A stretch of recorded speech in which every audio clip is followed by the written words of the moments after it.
नमस्कार दोस्तों, आप सभी को मैं मेरे श्री सत्य गाथा चैनल पर स्वागत करता हूँ। कलियुग की अंत समय को लेकर संत भीमभोई अपने अष्टक बिहारी गीता पुस्तक पर अनेक भयंकर भविष्यवाणी करे हैं और उसके साथ सतर्क वाणी करे हैं मानव समाज को कि कैसे वो इस भयंकर परिस्थिति से सुरक्षित रह पाएगा। इसके बारे में संत भीमभोई ने अपने अष्टक बिहारी गीता पुस्तक के द्वितीय अध्याय पर क्या कहे हैं, क्या सतर्क वाणी करे हैं, आइए सुनते हैं। डाकी कहूछु आंभे एबे नामो आश्रित हुआ सर्वे।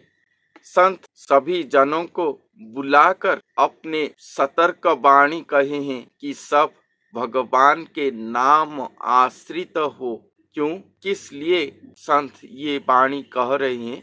डांकिणी बुलिलेणी आसी भ्रमिबे ग्रामे ग्रामे पसी। डांकिणी गण जैसे भूत पिशाच होते हैं, उसी तरह डांकिणी गण धरती पर घूम रहे हैं, गांव गांव पर घुस चुके हैं। दंडटी पड़िबो निर्घात पृथ्वी होइबो उल्कापात। शून्य से दंड निर्घात अर्थात अति भयंकर रूप से पृथ्वी के ऊपर पड़ेगा या मानव समाज के ऊपर पड़ेगा। जो लोग अधर्मी है, अधर्म पथ पर हैं, धर्म विरुद्ध आचरण कर रहे हैं, प्रभु आश्रित जो नहीं है, उन्हीं के ऊपर या पूरे मानव समाज के ऊपर इस कलयुग की घोर पापाचार के कारण शून्य से दंड निर्घात स्वरूप होकर पड़ेगा। चाहे वो काल का प्रहार हो या दैव प्रहार हो, सब कुछ धरती पर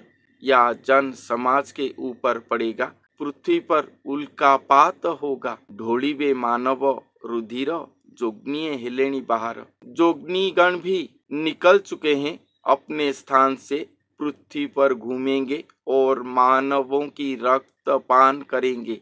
भविष्य मालिका पर लिखा गया है कि एक रात पाकर सुबह होने से देखने में एक एक गांव के सभी लोग मर चुके होंगे। ऐसे भयंकर स्थिति आ रहा है। ये सब जोगनीगण, चंडी चामुंडागण के वजह से होगा। भविष्य मालिका पर ये बात अन्य स्थान पर लिखा गया है, तो ये बात को आप कोई भी विश्वास नहीं करोगे। इसके बारे में संत कह रहे हैं, टोले न देखियो तुम्भे मिछ की कहूअछु आंभे। जब तक आप इसे अपने आंखों पर नहीं देख लोगे, तब तक आप इसे ग्रहण नहीं करोगे, विश्वास नहीं करोगे। और संत कह रहे हैं, इसलिए आप मुझे मिथ्यावादी कहोगे या मिथ्या वचन कह रहे हो, ये बोलोगे कि संत मिथ्या वचन कह रहे हैं। ढमाली नुह फुलापण क्षणों के भाजी जीव टाणा। ये सबको मिथ्या वचन करके कोई ढमाली वचन या तात्सल्य भरा वचन नहीं कहे, कोई हल्के से ये बात को ग्रहण नहीं करे। इस बात को ठीक से चिंतन करें कि ये सच है या मिथ्या, ठीक से चिंतन करें। ऐसे हल्के पर इसे मत लें। क्षणों के भाजी जीव टाण। आप अगर टाणपन कहेंगे कि ये नहीं होगा, ये सब कुछ झूठा है, तो ये काल किसी भी समय आपका ये दृढ़ता को भंग कर देगा। ढोल पराय गड़ुथिब भल न करे कलिजुग।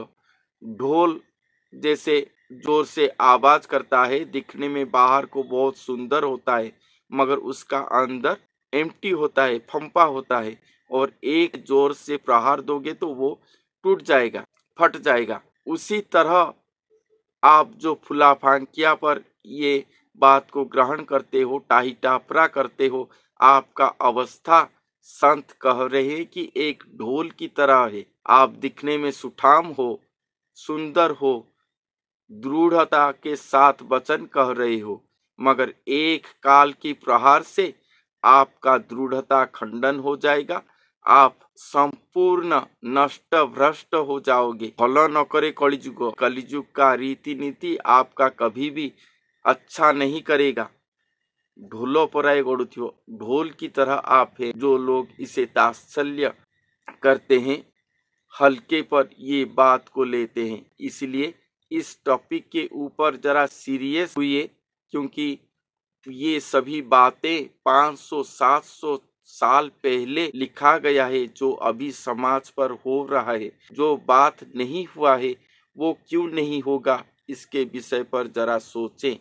ब्रह्म चंडाल जुग यही काहाकू न रखिब मोहि।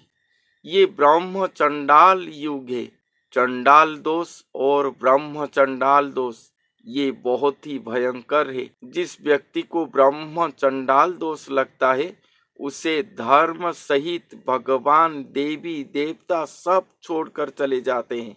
कोई भी उसे स्पर्श नहीं करता, ऐसे अछूत हो जाता है वो आदमी। तो ये युग ही, ये कलिकाल ब्रह्म चंडाल युग है।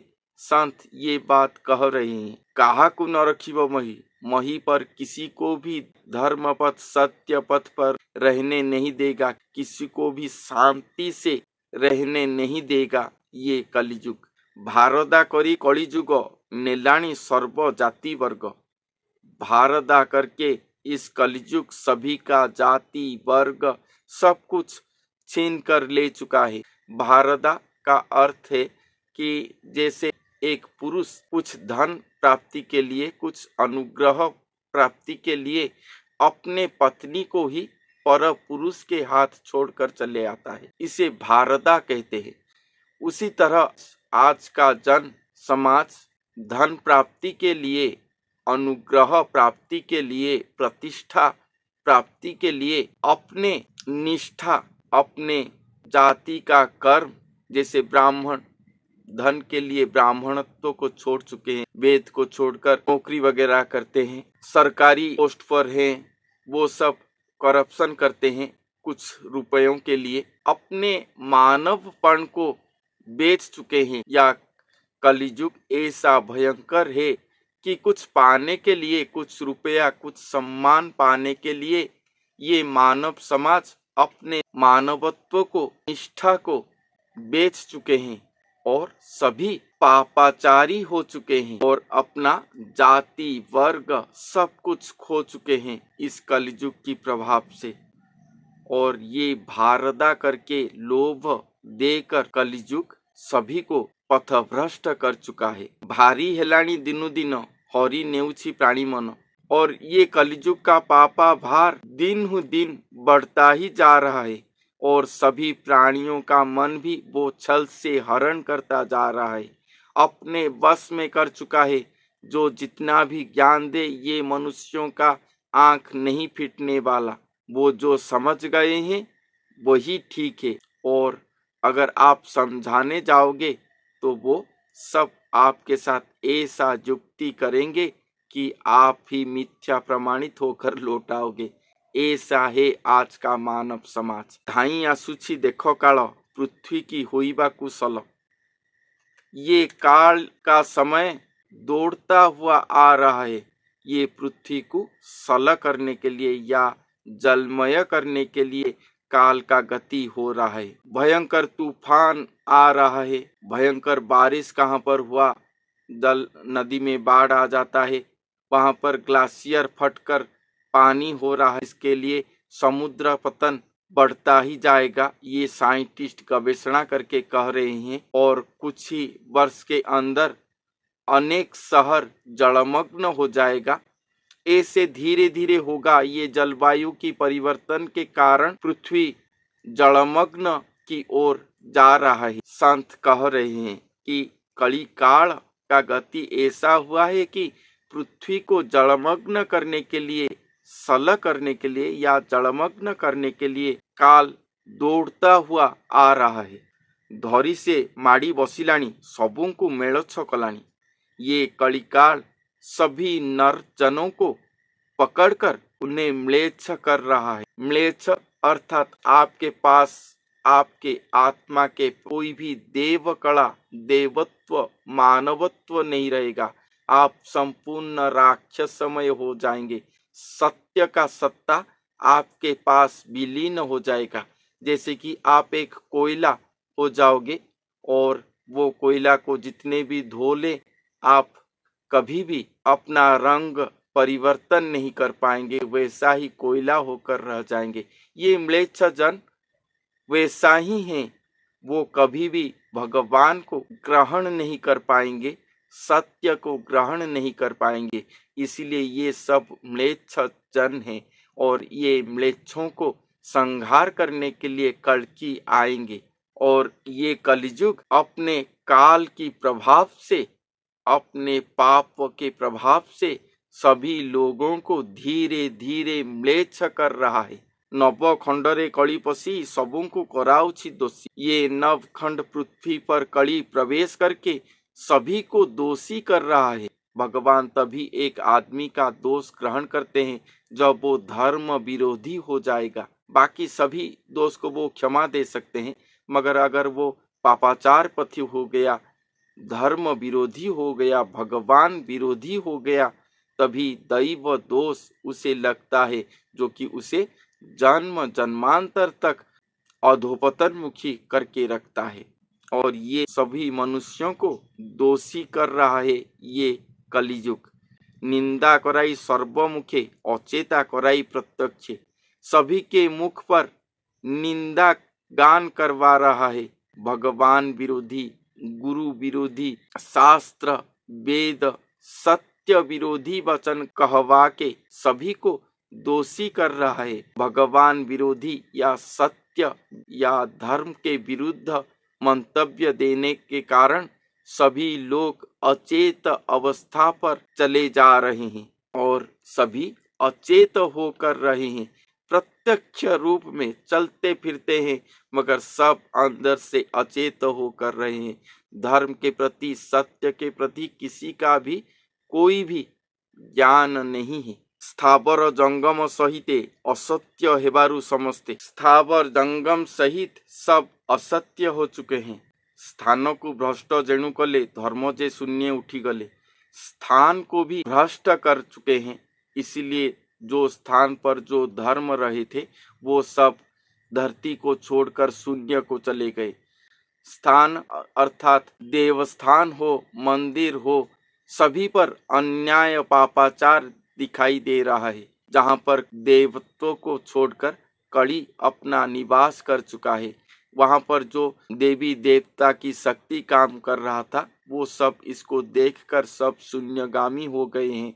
मंदिरों को छोड़कर वो सब चले गए हैं, क्योंकि वो देवस्थान और देवस्थान होकर नहीं रहा। भ्रष्टाचार वहाँ पर घुस चुका है, सब कुछ भ्रष्ट हो चुका है। इसलिए देवस्थानों पर अनेक प्रलयंकरी तांडव दिखाई दे रहा है। पाषाण हेलाणी देवता, उचित प्रमाण एक था। सभी देवता इस कलियुग की पापाचार से पाषाण हो गए हैं। उनके देव शक्ति और मूर्ति पर नहीं रहे। ये पापाचार को देखकर सब शून्यगामी हो गए। उनके महिमा भी अचल हो गया और वो सब देवता पाषाण होकर कलियुग पर रह गए हैं। इस कलियुग की उचित प्रमाण एक कथा संत कह रहे हैं कि ये उचित कथा है। ये पापाचार के कारण ये जो हुआ है वो उचित कथा है। पातके ए पिंड ब्रह्मांड छिंडी जाउछि खंड खंड। जितने पातक दिखाई दिया है इस कलियुग पर, उसके कारण ये पृथ्वी खंड विखंड होने जा रहा है। तिमिर घोटिलाणी आसी ब्रह्मांड निश्चय जीवभासी।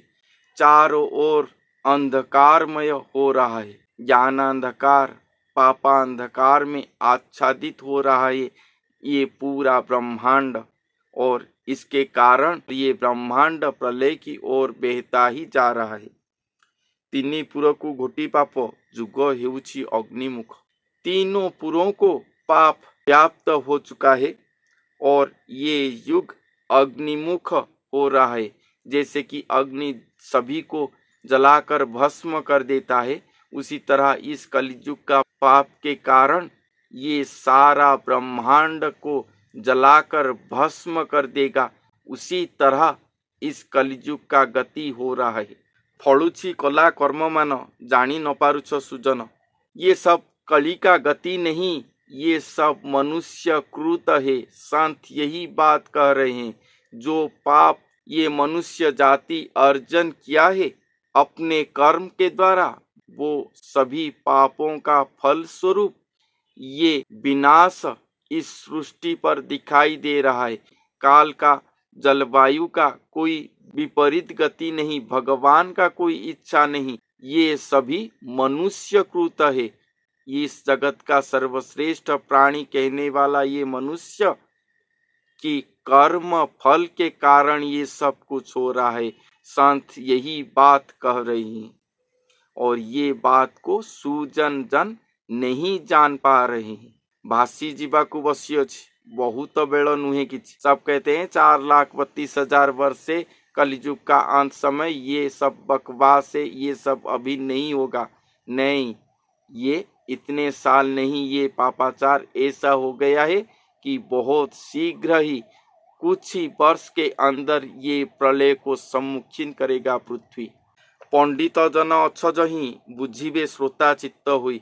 अगर आप पंडित जन हो, ज्ञानी जन हो, तो एक श्रोता की तरह इसे सुनो, समझो और चिंतन करो संत की ये वाक्य सत्य है या मिथ्या है। पुण्य को बांछा जेबे अछि, धर्म को लोड़ो एबे बाछी। अगर आपके पास पुण्य को प्राप्ति करने की वांछा है तो धर्म को ग्रहण करो, धर्म की आश्रय लो। जैसे प्यार करना और प्रेम दो अलग बात है। प्यार मानव समाज को किया जाता है, मनुष्य के अंदर प्यार होता है, मगर प्रेम एकमात्र भगवान को किया जाता है, जहाँ पर लेना देना की बात नहीं, केवल अपने आप को देना ही होता है। प्रेम वही है, केवल प्रेम का शब्द भगवान के पास होता है। उसी तरह पुण्य और पुण्य कर्म दो अलग है। पुण्य कर्म हम तीर्थ व्रत करते हैं, मैं आपको ये साधु ज्ञान दे रहा हूँ, भविष्य मालिका की ज्ञान दे रहा हूँ, ये सब पुण्य कर्म है। किसी को दान दक्षिणा देते हैं, किसी को अन्न दान करते हैं, ये सब पुण्य कर्म है। जो कर्म के प्रभाव से हम जो पाप अर्जन करे हैं वो खंडन होता है, जन्मों जन्मों का पाप खंडन होता है, कटौती होता है, मगर पुण्य अर्जन नहीं होता। पुण्य एकमात्र शून्य पर है, जो कि ध्यान, तप, जप, इसके द्वारा हम जितने भगवान के साथ शून्य पर जुड़ पाए, एक हो पाए, वही पुण्य है। पुण्य इस स्थूल जगत पर नहीं है, ये सब पुण्य कर्म है। पाप अर्जन करना और पाप की कटौती होना, धर्म व्रत को ग्रहण करना, पुण्य कर्म करना, उसके साथ पुण्य ग्राही होना, पुण्य को धारण करना, ये अलग बात है। इसको सब करना होगा। उसके साथ ध्यान, तप, जप, नाम संकीर्तन करते हुए स्वयं भगवान के साथ सुषुप्ति अवस्था पर जितना हमारा संपर्क रहेगा, वही पुण्य है। और वही पुण्य ही हमारे आत्मा को ऊंचाई तक लेता है, आत्म उन्नति करता है। वही पुण्य ग्राही अगर आप होना चाहते हैं तो धर्म को धारण करो, संत यही बात कहते हैं। परिबा कथा एबे खोज, सार प्रभु को हृदय भज। आप अगर इस भवसागर से उद्धार होना चाहते हो तो सार प्रभु को भजन करो, सार प्रभु को अपने हृदय पर भजन करो। सार प्रभु कौन है? कोई शिव का भक्त है, कोई नारायण का भक्त है। जो शिव को पूजा करते हैं वो जाकर शिवलोक पर वास करते हैं, जो ब्रह्मा को पूजा करते हैं वो ब्रह्मलोक पर, जो इंद्र को पूजा करते हैं वो इंद्रपुर पर जो रहते हैं। और जब भी आपका पुण्य समाप्त हो जाता है, आप फिर से जन्म चक्र के अंदर चले आते हैं। मगर जो नारायण हरि भगवान को पूजा करते हैं, उनका आराधना करते हैं, उनके आश्रित होते हैं और उनके नाम जाप करके अगर वो गति मुक्ति प्राप्ति कर लेते हैं तो वो वैकुंठगामी होते हैं। सभी नर आत्माएं नारायण के पदधूलि से, पदरथ से सृष्टि हुए हैं और वहीं पर जाकर लीन होने से पुनः गति जन्म चक्र के अंदर नहीं होता। इसलिए वही भगवान के पास लीन होना ही एकमात्र आत्म पथ है और उन्हीं को प्राप्ति करने के लिए सार ब्रह्म अर्थात श्री नारायण प्रभु, श्री कृष्ण प्रभु, श्री राम जो आप कहें, उन्हीं को ही अपने हृदय पर भजन करने से हम भगवान के श्री पाद पर लीन हो सकते हैं। पुड़ीब सकल दुर्गति पाइब सुगति मुक्ति, आपका सभी दुर्गति भस्म हो जाएगा और आप सुगति मुक्ति प्राप्ति कर सकेंगे। स्थविर कर मनोबुद्धि रखिबे करुणा बारिधि, स्थविर करो कि आपके ये चंचल मन बुद्धि को स्थिर करो, स्थविर करो और भगवान की ओर ले चलो, तो तभी आपको करुणा बारिधि रक्षा करेंगे। थय रहिब पंच प्राण सेहु भजिब नारायण, आपके पंच प्राण थय रहेगा, इस कलयुग की विकराल भयंकर गति से सुरक्षित रहेगा, तब भी जाके आप नारायण प्रभु को भजन कर पाओगे। पिता अटंती गुरुदेव तांको चरणे कर भाव, पिता ये सभी जीवात्माओं का पिता गुरुदेव है। स्वयं गुरुदेव ये श्री नारायण प्रभु का अवतार, उन्हें कहा गया है, ये सभी गुरुओं को नहीं कहा गया। पिता अटंती गुरुदेव तांको चरणे कर भाव, जो प्रकृत गुरु है वो ही सभी का पिता है और उन्हीं के चरण पर भाव करने के लिए, भक्ति करने के लिए, आश्रा करने के लिए संत कह रहे हैं। दया हुईब तेबे जाई से प्रभु महापुण्य दे। मैंने जो पिछले एपिसोड पर कहा था कि नारायण प्रभु स्वयं गुरु स्वरूप होकर आएंगे, जिन्हें सदगुरु नहीं श्री गुरु कहा जाएगा, वो गुरु के विषय पर कहा गया है।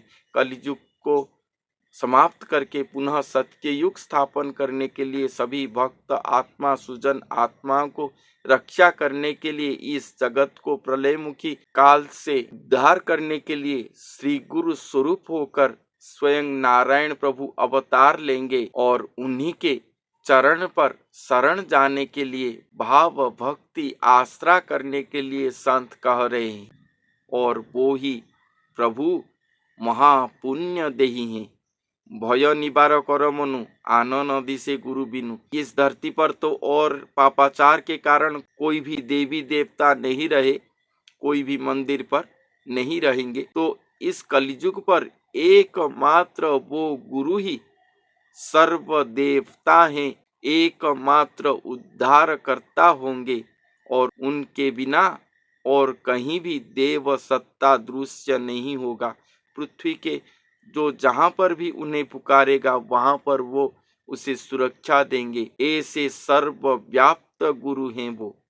भावको निकट से गुरु उद्धार करंती हस्तरु, भाव भक्ति को ही वो केवल ग्रहण करते हैं, भाव भक्ति पर ही वो अपने हस्त पर आपको उद्धार कर लेंगे। आप चाहेंगे कि रुपया देकर उन्हें खरीद नहीं पाएंगे, धन संपत्ति देकर आप उन्हें खरीद नहीं पाएंगे, एकमात्र भाव भक्ति पर ही आप उनके कृपा लाभ कर पाएंगे। यही बात संत कह रहे हैं। इसीलिए धर्मग्राही हो, धर्म पथ को ग्रहण करो, अपने भाव भक्ति को वर्धन करो। बड़ विख्यात ए अटई एथिरु सार आउ नहीं, यही गुरु ही इस कलयुग पर विख्यात होंगे और उनसे बड़ा सार और कोई भी इस संसार पर नहीं होंगे।